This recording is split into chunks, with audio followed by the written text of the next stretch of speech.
I'm good, thank you. I'm tired. Long day? Yeah, I'm not used to Long practicing camp? in the afternoon. Just scoot up 2 seconds. Appreciate you. All right, everybody good? What's the state of the secondary? They're working hard. I think they've had a good camp. They're learning the scheme. I think they're gaining confidence, which to me is the most important thing. I want those guys to play confident. I want them to have fun. Because on game day, we got to go play. And I think they're getting close. The confidence is definitely growing. Are you 2 deep, 3 deep? I mean, you have the 4 you want. I mean, I think it's a pretty deep room. I told the guys today, and I'll be honest with you, exactly what I told them today is we got about a week and a half until we play. So I want everybody to prove to me that they have earned the right to go into the rotation. Okay. And if they do, I'll play them. And that's the truth. That's exactly what I said in the meeting today. Sure. We've heard a lot about your guys forcing turnovers. What has been the key to their success in that?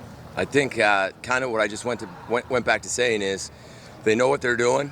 They're playing with good fundamentals, good technique, and then they're confident, and they're finishing, and they're finishing violent, and they're not afraid to go try to make a play. That's what practice is for.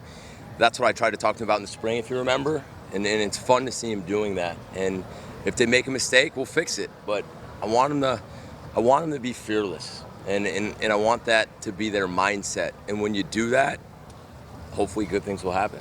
Do you think some of those turnovers can translate in games? Do I think? Yeah. I hope so. I really hope so. You know, I mean, when I think of turnovers, guys, to me it's everybody, right? It's ball disruption by the D-line.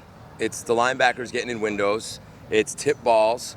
And then a lot of the times we end up catching them and we get the credit for it as the DBs, but it's the whole defense. So the guys been doing a good job. Jeff, now that you've seen 2 weeks of Jeff Okuda on the field every day, what makes him so special? I think his work ethic. I think he's an exceptional athlete. He's got size, length, speed. He's got great feet. He loves football and he practices hard every single day. So what separates him from, other people is his mindset, and that's what the great ones have. And that's what he does. He works. You've seen a lot of NFL quarterbacks before. He's projected first round pick. Do you see that already? Here's what I tell Jeff, right? It's one day at a time. Like, projections don't mean anything. He's got to go out and prove it every single day at practice, which is very important. And then he's got to go play this year, And I don't want it to be a distraction because he can't think like that. He's just got to go play ball. And I'm like I said, I'm being honest with you. That's how I talk to him. Like, forget all that, man. Let's go practice today, and then let's go practice tomorrow, and then on Saturday, let's go play and have fun and be fearless. Do you find that because of this place that there's a preoccupation with, I get here, put in a little time, boom, I'm ready for the next. How do you enjoy the moment for them? How do they enjoy the moment? I try to teach them what it's like there, right? And how fun and great it is to be here right now with your teammates that you've been with at your school. And for some, this is going to be the most fun they ever have playing football. And they need to embrace that. There's going to be plenty other time down the road if they're fortunate enough to play in the NFL. But for now, this group's close. They've done an unbelievable job here, getting the right people, gelling this thing together. There's nothing like that. Because in the NFL, it's every time you look around, the roster is different. This is the only time in their lives where they'll have a group of people that they can really do this together with, and they have to embrace that. So the guys we got to talk to say that they're all fired up about what you brought to the. Do you sense that in them too, that they're paying attention? I mean, how does it show up? They're paying attention, and if you've seen practice, I'm not easy on them. I mean, I get after those guys. I mean, it's a hard position to play. I want them to be great. They want to be great, and they bought in, and I appreciate that. Yeah. And Jeff, go ahead. If you were going to start a game tomorrow, who would be and you're in your Sam look of 4-3, who would be the 2 safeties? Well, ask me that next week, and I'll give you a good answer. Well, answer. what I'm getting to here, where does Brendan White fit into the base defense as opposed to the bullet? I mean, again, I think what personnel are they in? Who do they have on the field? How athletic is the tight end? Who's the slot receiver? Who's the quarterback? There's a lot that goes into that, and I by no means am I avoiding your question, but the guy who starts on the first play might not be in the second play. You know what I mean? And who do they send in? So There's a lot that goes into that. That's why I really don't know yet. I don't know what they're going to do on their first play, so I can't tell you what personnel group will be in the first play. So I think they're both starters, you know, and that's the truth. And I'm not saying that so they read it. No, that's the truth. They've earned the right to do that, and just like Wint has done the same thing. You know what I mean? Yeah, I was going to say, Shaun Wade, how does this all figure out? For Shaun Wade, Yeah. Shaun plays a different position than those guys. Right, but he was in the slot on a lot of guys last year we saw. Sure. Is that still kind of like a... I think you'll see Shaun inside. I think you'll see Shaun outside. It depends who's their slot, who's more suited to cover the slot, who's more suited to cover the big receiver on the edge. So again, it's I promise you, I'm being completely honest with you. It's who are we playing? Who do they have? What's our best matchup? Let's put our guys in the best position to win with those matchups, and then let's go play. And then we have guys that can rotate in. You know, we got talent. When you name all those guys, and you were just getting there, I think, with the rotating in, Josh Proctor's name has come up maybe more than anybody. He had a couple picks a few weeks ago. Right. The limited amount we get to hear about, that's a big deal. Where does he fit in to this plan, and how much can he help this season? He's starting to be consistent, and that's the one thing. If you look at the way Josh has practiced, you guys saw Josh came out and it was like interception, right? And then I think he started to press a little bit, and I told him this, and I think he was trying to make plays. Well, you just got to let plays come to you in this scheme. And I think he's getting back to that. We just talked to him about being consistent. And if he's consistent, we'll find a role for him and we'll get him in. When you have that much to work with at corner, at safety, the Bullet and Sam, is there any defense that you got, if you just decided to make up a scheme tomorrow, could you? I mean, can you do whatever you want? Oh, yeah, we got him in now. Definitely. It's all plug and play. You might see 7 DBs on the field one day. The linebacker guys might not be happy, but what if they got 5 wides on the field, right? We better get some DBs on the field, you know? So, yeah, we have those packages. How much fun is that for you to go to work and scheme up?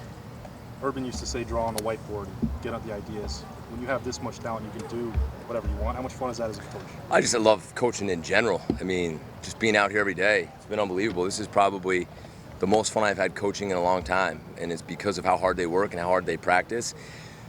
But truthfully, we want our guys to play fast, and we want them to know what they're doing. So sometimes, like, I'll say to one of the assistants, like, hey, did I go over their head a little? Like, I don't want to do that. I want these guys to know what they're doing so they can line up and play. So sometimes I have to check myself, too, and say, whoa, slow down, right? Like, today in my meeting, I looked over and said, hey, did I give them too much information? Like, I'm learning, too, and I have to learn the guys, but I'm having fun. Hey, Jeff, I know this is a little bit different from the NFL, but you've been quite the closer on the recruiting trail. I was wondering, now that we're in August, did you think when you took this job that you guys would be this close to being finished with your class at this point in the year? Yeah, 90% of it all filled up already. To be honest with you, I had no clue what to expect when I came back recruiting. So I didn't really have much expectation. I knew I had a job to do, and then with the support people we had and recruiting for this place, I just went out and tried the best that I could, and hopefully some good things continue to happen. And as you've been learning on the job about what does having this much already done in the recruiting class do for a coach when you're in August, you have 3 months till December, and you have like 3 or 4 maybe spots left to fill? Yeah, from that aspect, it's nice, right? Because now we know exactly who the guys are we need to communicate with, need to stay in touch with, which families we're really, so you can really become close with those guys because you're not spread so thin. I'm not reaching here and reaching here. It's kind of, I got this group of guys and let's go, and then when that's done, let's go coach football. Does it allow you to go get luxury type guys that aren't really necessarily filling a need? You got your needs basically all addressed. Can you spend 3 months trying to get guys maybe in other states that you would have had a harder time to get, or in other situations? Does that make sense? It does. I'm probably still figuring that out too. I'm just doing everything as hard as I can and whatever they tell me to do, and hopefully things work out well. All right, I'll get you next August on that. Some speculation. Yeah, give me some time to figure that out. Does having a deep wide receiver room, talented wide receiver room, make your job, I guess for lack of a better term, easier? Do you get to kind of use that? I don't know if it makes my job easier. I think iron sharpens iron, and I think Coach Hartline is one of the best receiver coaches in the whole entire world. I know he'll laugh when I say that, but I do mean that.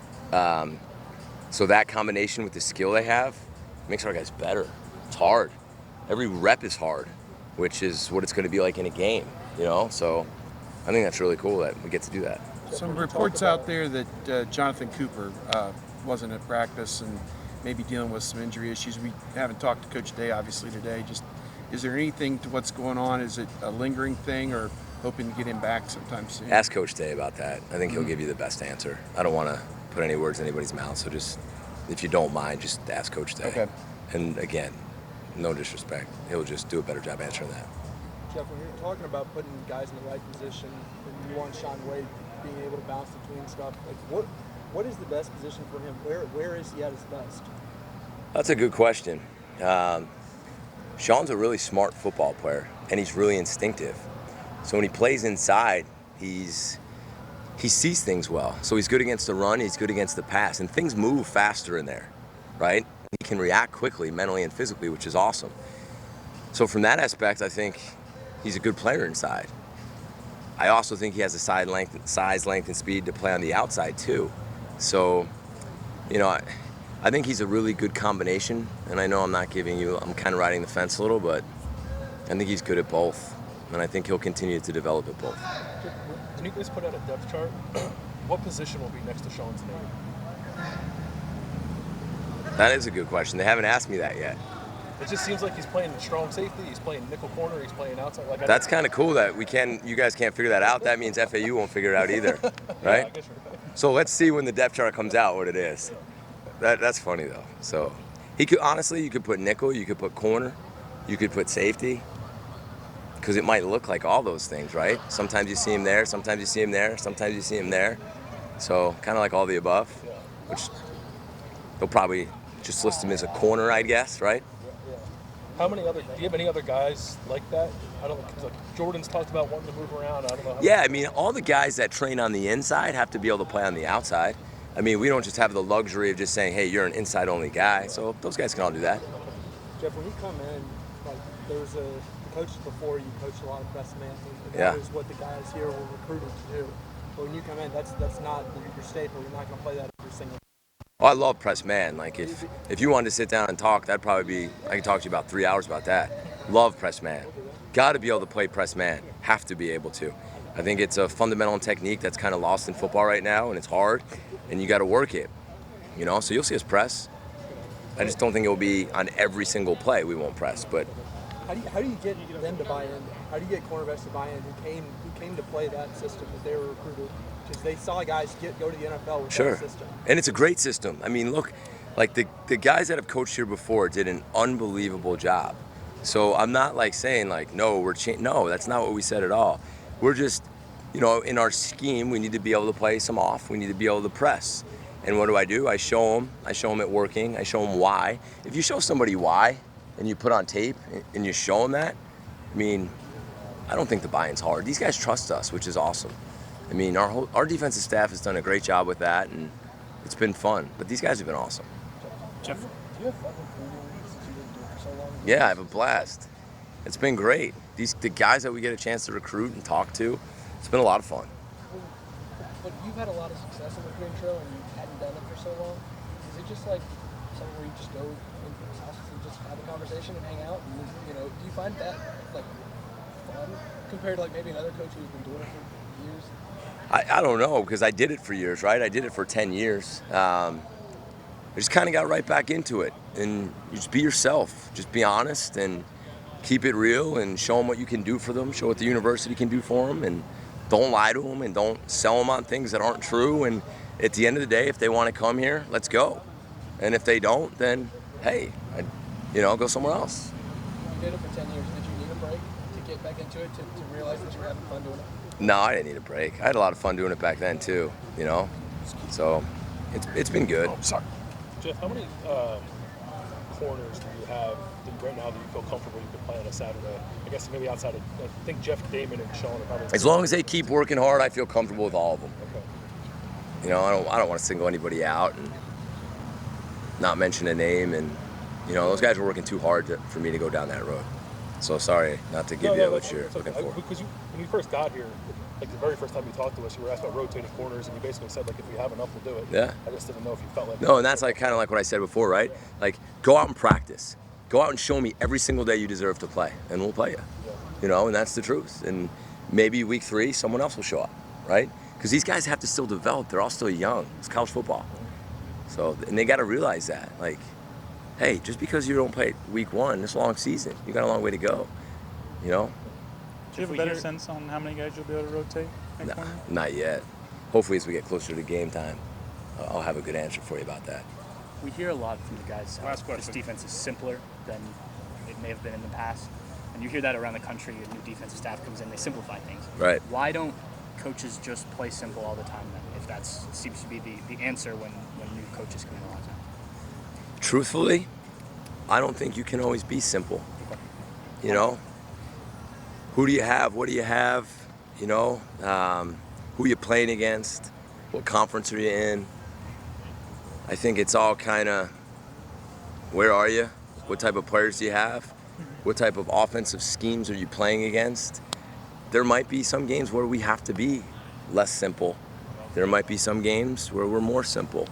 So that's a good question, but as I watch a lot of the film and I see what other schools are doing, yeah, there's some, I see why some places aren't simple, but our philosophy, Coach Madison and myself, we want guys to know what they're doing, play as hard and as fast as they can, and at the end of the day, if we get beat on something, then hey, they beat us. Good throw, good catch, next play. And that's kind of what we're going for. So simple maybe just a starting point as opposed to where it ends up. Yeah, I think simple, but I hope when we say simple, it's not like we line up and you guys are like, wow, these guys are really simple. Like simple for the players, right? Sure. It's our job to make what we teach them simple, but hopefully we're still pretty complex. Right. You know, I don't want to say that we're like real, you know what I mean? I gotcha. Hey Jeff, Damon talked on the first day of camp about he was basically gone. He had decided he was going to leave after last season, and he had conversations with a lot of people, and one of those was with you. He said it was like in the hallway outside. You guys were having a meeting. Yeah, we met in my office. You couldn't have been here that long. I guess only. It was my first day, I think. How? And I know those conversations are private, so I don't expect you to divulge what you told him. But Yeah. how were you in a position, I guess, to have that kind of conversation with him? But you didn't really know each other. You get what I'm saying? Like, it just seems like it's impressive that it hit him so hard coming from a guy that he didn't really know. Goes back to I told him the truth. I told him what we could do for him. I told him what I think he needed. I told him I watched his tape. I told him what I thought he could work on. I told him that I'd have his back if he did everything, and I was honest with him. And that's it. I didn't sell him anything. I didn't promise him anything. I just told him the truth. And then he made the decision to come back. And I'm glad he did. How's this camp been so far? He's done a nice job. Guy loves football. Guy works hard. Thank you, Coach. Thanks, Jeff.